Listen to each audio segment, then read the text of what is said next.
Hola, cariño. Oye, ¿por qué no me has contestado al WhatsApp? ¿Por qué has tardado tanto en venir, Perdón, he tardado ¿Por qué, Te he dicho que estuvieras aquí hace un cuarto de hora. Porque quería hablar contigo, ¿sabes? Y yo te he dicho que no podía, yo he venido por ti.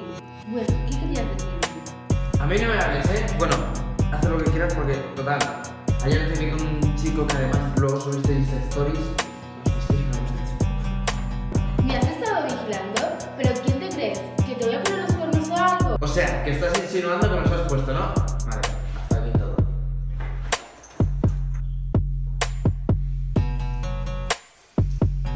No soy una cucaracha, deja de pisarme.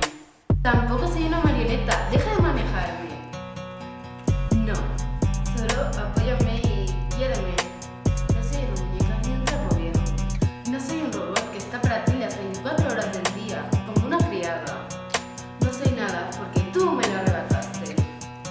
Yo soy libre, yo decido con quién pasar mi tiempo. No eres dueño de mi vida y si te molesta, súmame y no me restes.